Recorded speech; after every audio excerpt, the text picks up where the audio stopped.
Hi, good morning, everybody. And we're with Sarah Bowers of Radon Testers Incorporated. Sarah has graciously um, taken our group on as a vendor, which always helps with our lobbying effort. Sarah, if you don't mind, give us a little synopsis about you, your company. I'd love to. Good morning, everybody. Thank you so much for having me, and I am happy to have been supporting your organization. A little bit about me. I started this company back in 1998 when the state of Illinois took over licensing from the EPA, and we saw a need for more testing and a company that did only that. So that obviously by the name of our company, Radon Testers Incorporated, that's what we do. We only do the testing aspect. So we knew that we could fill that void as far as companies that only did that. So we've been going strong since 1998, and here I am. And I am the sole owner of the company. Fantastic. Now, if I ask you any questions that you don't want to share the answers to, just say so. All right. So I don't want I'm to give away any trade secrets or anything like that. All right. But just out of curiosity, in the state of Illinois, and how many radon tests do you think you perform a year, or your we company? do a good couple thousand, which is fantastic. We don't only do residential, we are also licensed for commercial, and that gives us the opportunity to test preschools as well, and office buildings. But a lot of that commercial testing comes from preschools that are licensed by DCFS. They are required to perform radon testing every 3 years. So we have been so fortunate to partner with some big preschool groups and some of the small ones too, which I love. I do a little bit more of a background. I have my master's in education. I was a third grade teacher before starting this company. Nice. So I do love going back into the school atmosphere. And I think that kind of gives me a little bit of a leg up because there is a certain way schools are ran. And I really do love going back into that environment. So you mentioned that a commercial license for radon. How many different licenses are there? So between both commercial and residential, you can have either a professional license, which is what I have. That means that you are in charge of the company and the quality assurance plan for the company, which you have to give. You have to be the one that oversees all of the operations of the company day to day, as well as anything that the state requires of you to send to them. Then beneath that is the technician license. And you need to be under a professional to have a technician license. So those are the various different licenses that you can have as far as testing is concerned. All right. And you mentioned like the professional license has to report to the state. How often do you have to do something like that? They pretty much give us a license for about 5 years, kind of, I think, depending upon the length of how long you have been licensed in your history with the department. But you pretty much get audited every time your license is up for a full on renewal. We do have to pay annual licensing fees to the department, but every 5 years or so, you get your full audit done. And then every year, we also do have to send to them a spreadsheet of all the testing that we've done. And we have to include addresses, results, who performed the testing and the dates, et cetera. Wow. That's on a basis. Yeah. Now I know So we I literally chat. Oh, go ahead. do that because that's time consuming. I bet. And then you have to do that just once a year, or you have to do that every month. You have to submit that spreadsheet once a year. All Hmm. right. And then there is also every year you do have to get continuing education credits of 6 hours. Now that is not due to the department, all of that until that full renewal or audit is going to be done, however long your license is for. Got you. And what does it take for somebody to get a technician's license? They have to pass a course that is obviously listed by the department. They have to pass that course and the test associated. Then they take that credential or that certificate, and then they can apply to take the test through the state of Illinois. I know there have been some changes to the way in which that test is being done due to COVID. I think there is an online proctoring test that is done now, but you do have to pass all of the same tests that a professional have to. You just don't have to do that quality assurance plan. You just have to find somebody to be licensed under and to work with. And you offer that service, right? So we do offer different people that work with us directly. I mean, it's somebody who then is going to become a part of my team. I'm not just going to start licensing people just to license them so that they can be running their own, their own bit. But yes, we do offer different ways in which we go about doing that. And I'm more than always happy to talk to people about how we do that. I choose to kind of tailor make it to everybody's individual needs or situation. Right. Now, I know we have some people here that know a lot about radon. It's kind of in our business and everybody's pretty much familiar with it. But I also know we're going to have some newer inspectors watching this that really don't understand what radon is, A, and then B, how does it play into the home inspector's realm, per se. Absolutely. You want to address that? Yeah, I'd love to. All right. Absolutely. So radon is ever present. It is everywhere. It comes from the soil. There are deposits that are there that are decaying away that down a different path that they take of decomposition ends up creating radon gas that comes into the home. It's even out in the fresh air. So everywhere has it. The problem is when it's coming into homes, it's coming into areas like our basements or through our crawl spaces, even through slabs. We have had elevated levels in houses that have slabs in them as well, and no basement. So that is coming into homes and it's not mixing with fresh air. So every home should be tested. That is the recommendation of the state of Illinois. The only homes that they recommend not get tested are those that are on stilts, which we don't have a lot of those.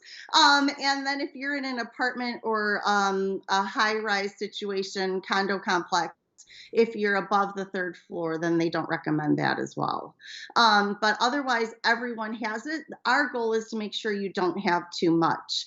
So we get contacted by realtors, by buyers of properties. We get hired by home inspectors that we work with, and we help them to create that service for their clients so we can kind of work in a one-stop shop situation.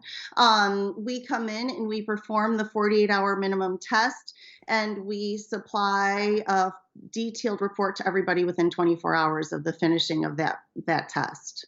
And just for full disclosure, I want to be clear that my personal company does subcontract with Radon Testers Incorporated. Okay, I don't want anybody thinking I'm misleading in any which way. Agreed. So going into testing and radon and home inspectors again, what are I know that there's you said over the third story, so 4 stories and above in condo buildings. But have you ever tested anything higher than that? We have for relocation situations where we've said to them, are you sure you really want us to do this? But I think more for their covering of themselves and liability reasons, they still have had us do that. Yeah. But otherwise, it really, you even have to sometimes think and talk to your clients about even the second, third floor, but yes, we have, not as often, but we do go into condo buildings, and especially into buildings in the city that are duplex down, that people don't really think about, that they do have a basement to that property. And a lot of times that's the bedroom. Yeah. So we are finding a lot more testing in the city happening because of the purchases of those properties. Now, they measure radon gases in picocuries per liter, all right? And the EPA says 4 is our magic number, all right, or our line in the sand. Anything 4 and above, we should be mitigating the issue. Anything under 4, the EPA says it's not necessary. But the big question is, I get it, from a lot of clients, and maybe you can help, maybe you can't. What does that mean? What is 4? What can I compare something that me as a normal human being, I know radon is lung cancer. all right, or the Sure. second leading cause of it. But how can Hmm. I compare that to something that I'm more familiar with? Because radon is just a word and a number. Absolutely. So, through all of the education that we've had over the years, one thing that really stuck in my mind for people to think about is that a level of 10 in a property can be equivalent to smoking a pack of cigarettes a day. Now, that is based all upon the amount of time you spend in that area. So, let's say somebody is working from home, as so many are doing, and they've created a basement office for themselves, and they're finding themselves spending approximately 12 hours a day, depending on their workload, in that basement. If they had a level of 10, that would be like smoking a pack of cigarettes. I Wow. think that's a really good analogy for people to understand what this can do. Obviously, it's not immediate effects, it's long term effects, but the way in which we are utilizing our lower living spaces, it's really, really important to make sure that you're testing for this gas that no one knows is there. It is completely senseless. So you can't smell it, you can't taste it. You'll have no idea that it's there unless you perform a test. No, that's good pluses to that. So let me, sometimes people give us the shrug shoulders as well. Do I need to test? Should I test? Why is it of value to me? Why should I spend this money? Can you share some of those clues on how to help home inspectors or, someone else how to sell a radon service on top of their normal inspection? Absolutely. Yeah. I mean, first and foremost, let me just say that I am somebody who really likes to educate and talk to clients. So at any point in time, if you feel there's a client that has more questions that you don't feel comfortable answering, I'm always somebody that is happy to do that, regardless whether I am getting business out of it. I feel like education is something that's so important for homeowners or buyers to make an educated decision instead of one on assumption. I guess Um, I should have given you a fair warning.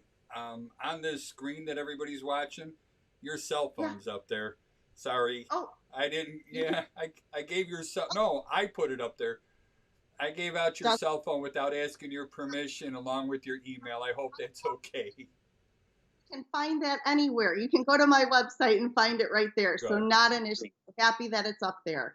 Um, but I think just telling them the importance of this and what are you going to be using that basement for, or even the fact that there could be a crawl space also that is gravel or a dirt floor to it.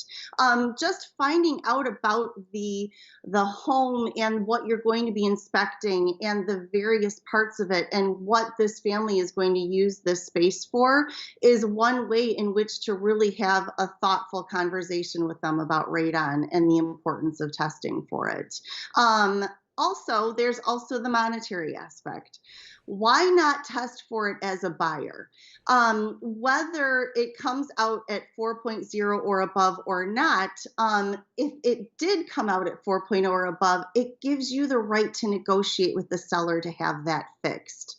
It'd be really great to know monetarily that you could potentially have the seller pay for a mitigation system instead of going to sell the home down the road yourself. You end up having a buyer with a high radon test, and now you as the seller are being negotiated and asked to have that radon system installed. So from cost effectiveness, to pay for a radon test is a lot cheaper than paying for a mitigation system. Without a doubt. So, another question is, and I don't know how much you want to go into this, but sometimes we're going to inspect houses with radon systems. Mm-hmm. And I get it. The radon system is not part of our standards of practice. And Sure. I know there's a lot of people that say I'm only going to do whatever's listed on that standards and I don't want to do more. So I'm not trying to argue with anybody with that belief. I'm on the opposite end. I believe in doing as much as we can. So what advice can you give me or, anybody else who wants to look at a radon system that's already installed, things that I should be checking for to make sure that that device is actually working right and including crawl spaces, you mentioned gravel stuff. What should we see and how can I know if it's the right stuff and not some Mickey Mouse thing? Sorry, Mickey. Absolutely. No, absolutely. So, first and foremost, your clients should know that testing is recommended to be done every 2 years. They also recommend doing it with a change of hands. So, when there's a purchase involved, these systems work great, but there are also things that could mean that down the road they aren't working as well as they were when first installed. Cracks can get bigger. Possibly fans aren't working as hard as they used to, and you're not going to know whether that level of radon has changed without testing it. So many times we get a phone call that says, never mind, there's a mitigation system, no need to test it. Well, that's just really not accurate information from the buyer standpoint. Why wouldn't you check the furnace, which is something that is running in the property? You should really make sure that that system gets checked. That's number one. Number two, you are going to want to make sure that the fan is in operation. There is a YouTube right there or a manometer on the outside of the mitigation pipe. You're going to want to make sure that the red or blue dye that is in there is not a perfect U, that it's either a little bit of a J or a backwards J. If ever that dye in that manometer is at a perfect U, that means the fan is not working, and you should be recommending that the buyer request that the fan gets replaced and a licensed mitigation company comes out to look at it.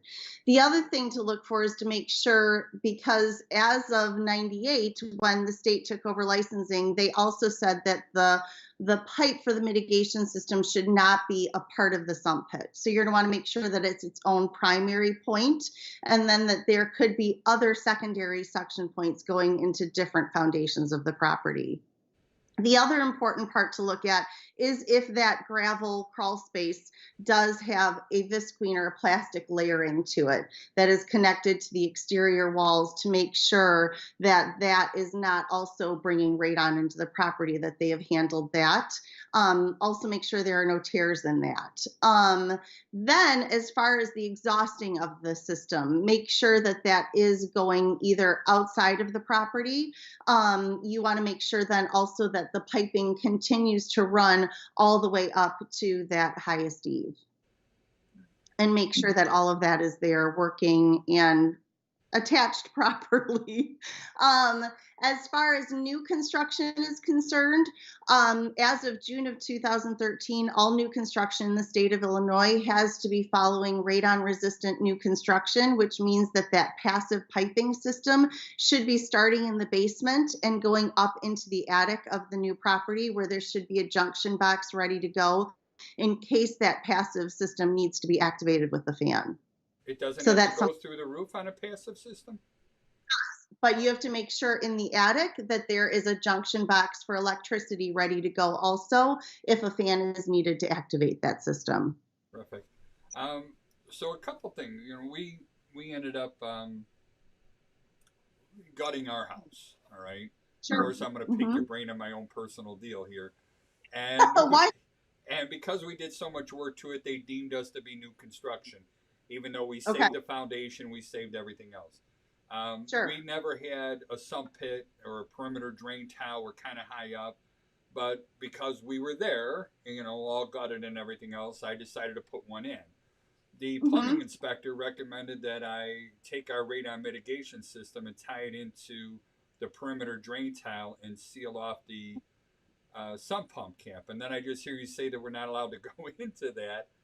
And Well, sure about drain tile versus the actual sump pit itself. gotcha. Because the sump pit itself is something that we all know. I mean, I have been a homeowner where a battery backup has failed, and a sump pit situation where you need to rip that apart and you need to deal with the sump pit for what it is, right? And putting the mitigation pipe in there is then really kind of doing harm to the system as well as the sump situation and the accessibility of it from a homeowner standpoint. So I think they do two different things, but that's not to say that the drain tile situation, which you guys chose to do, is not okay. It's more about the sump pit itself. Good. Thank you. That makes me feel a little bit better. Now, the the other thing, which I think we screwed up on, But was Charlie, your radon levels. I did, and I got to put a fan in there. They're a little high right now, so I think I'm and I'm close to Lake Michigan, and I found that houses closer to Lake Michigan tend to be on the lower side, and we're still in the eights, and I'm like, that's high. So I got to get up there and put a fan. But then it dawned on me, we brought our attic into the conditioned space. We insulated our rafters. Mm-hmm. So I still have my pipe work running up there, and I do have an outlet in the attic, but my Mm-hmm. fan's going to be in the conditioned space. How much of a Right. problem is that going to be, or is that even allowed? That's a very good question. And honestly, probably out of my realm of understanding of the mitigation rules Okay, and fair enough. standards. I would recommend that you do reach out to a licensed company about that.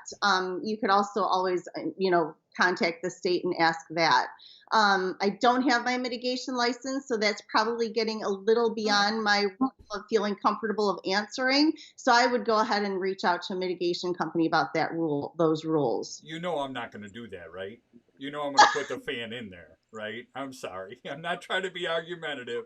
Homeowner, you are the homeowner, Yeah. and it is your decision to do what you want with the house as well. So there is also that aspect of mitigation.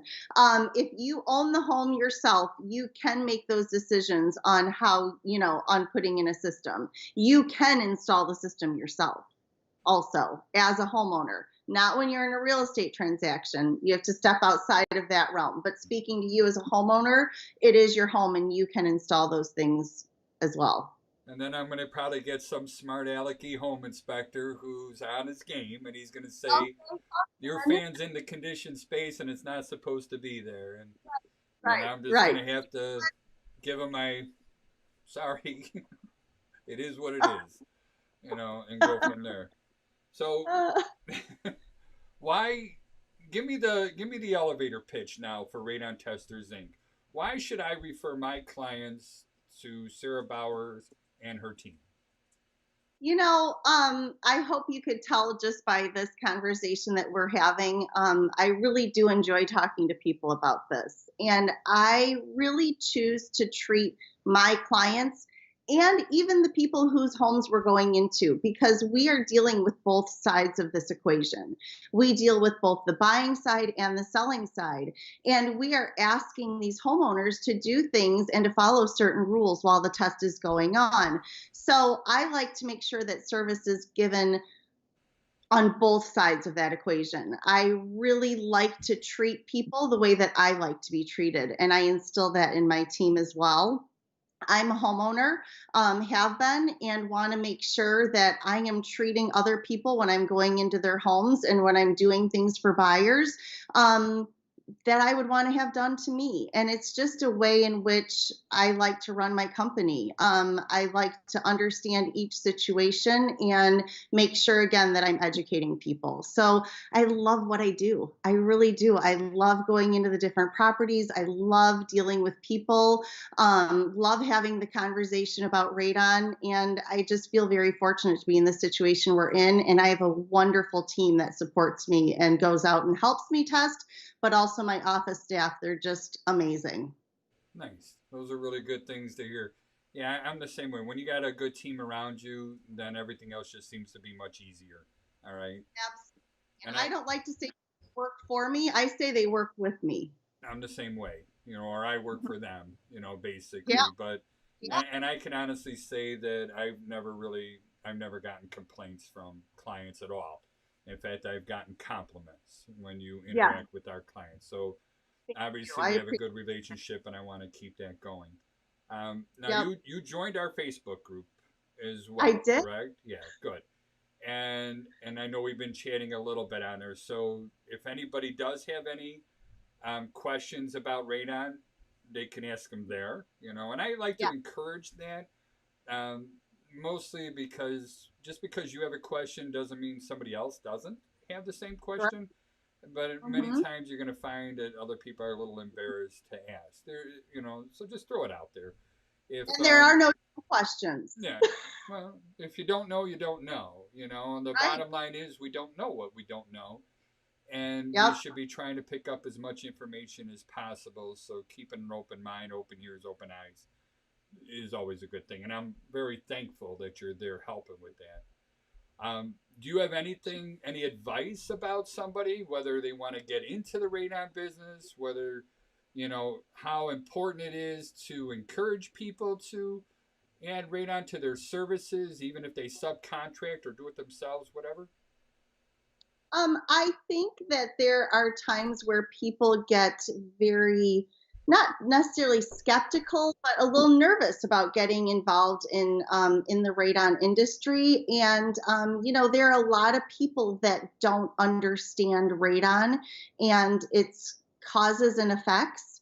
And when you're in a home purchase situation, I think we all know that there can be some high emotions involved. And I really think it is important to make sure that you know what you're talking about, that you listen to what your clients are asking of you so that you can help ease their concerns and let them, like I said, make educated decisions. So nobody should be afraid of getting into it. I think it's a wonderful industry. I think you should just make sure that you're doing the work to know and to really listen to your clients and what their needs are and their concerns. What is the process? So from setting up or getting the order to delivering the report, what are the steps? So the steps are is we have an online ordering system that we use as a company. A buyer can directly come to us. They can order right on my website. They can obviously email us or call us as well. Once we get the information, we're running very quickly because, as you know, our tests take a minimum 48 hours. And a lot of times there's a 5 business day opportunity for them to get all of their inspections done. So we hit the road pretty quickly. We're looking up all the information on the property. We're making the appointment as quickly as we can, and then working with the listing agent as well as the buyer's agent to get into that property. We are fortunate that we do have access, like realtors. We are licensed through a realtor association.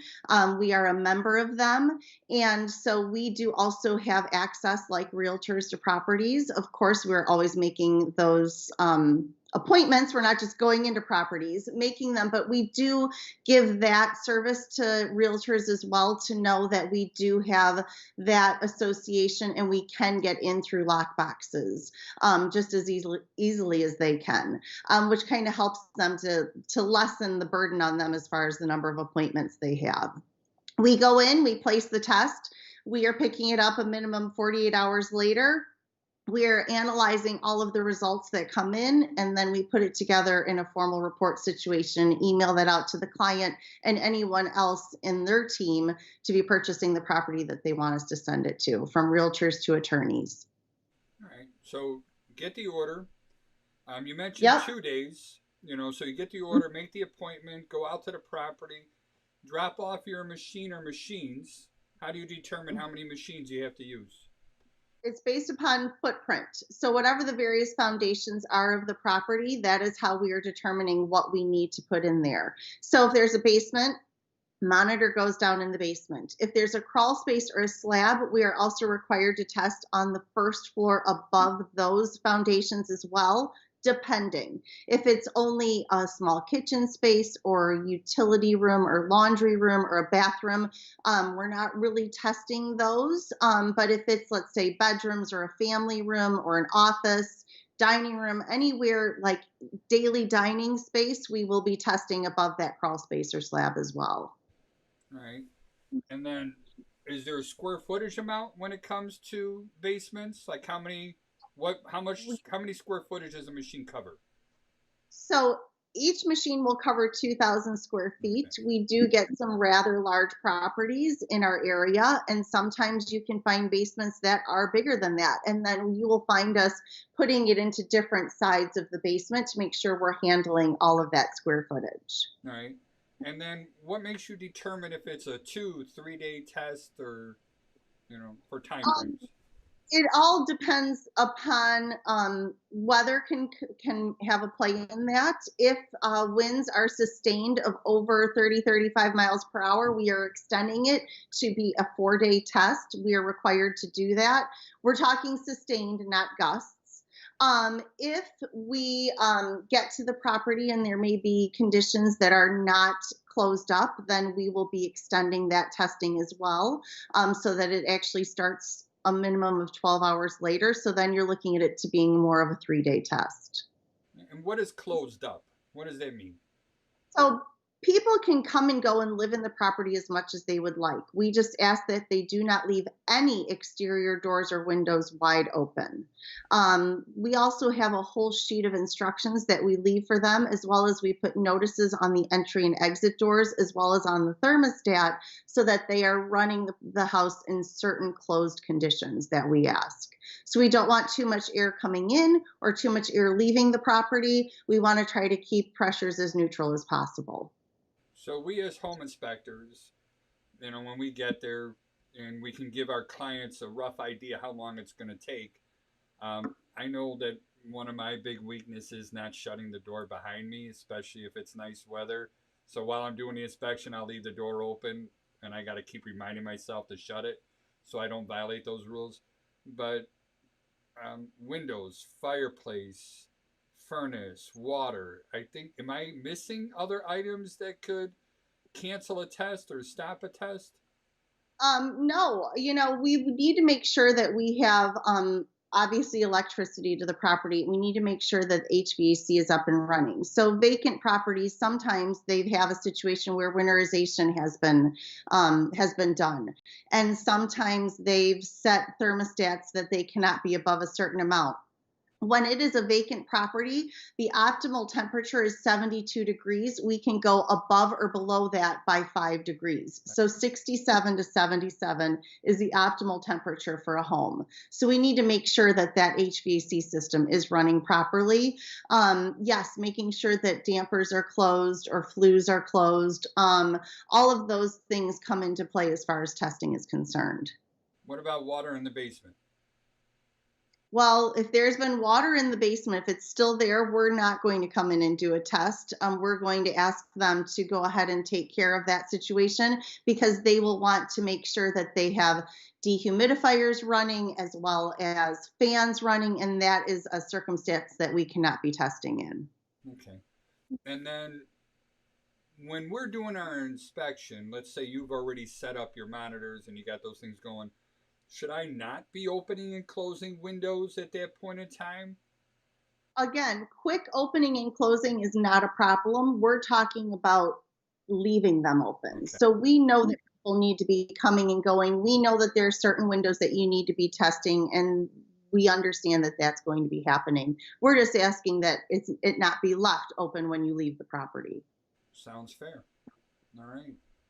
I'm running out of questions. I'm Okay. very thankful for everything that you got. I hope they were decent questions. Yeah, they were great. Thanks, Charlie, so much. Do you have anything you want to add? I don't. I really just want to really push on people that to reach out to me with any questions. Feel free to contact me through the page, as well as obviously they have my website information. I'm pretty easy to get through to. So at any point in time, feel free to reach out to me. There is one more. How big is your area? How far do you cover?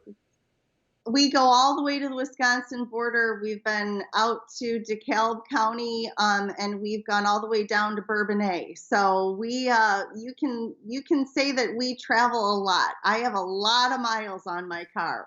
Yeah, Uh-huh. It's horrible, isn't it? So, I don't know. Sometimes you can get a good podcast going, and suddenly you're at your next appointment. So I guess it's just something I'm used to doing. So I don't mind it. It's been really nice with some lighter traffic though lately. That is one thing. I got that. That's for sure. All righty. Let me just see if I could eyeball one more thing on here.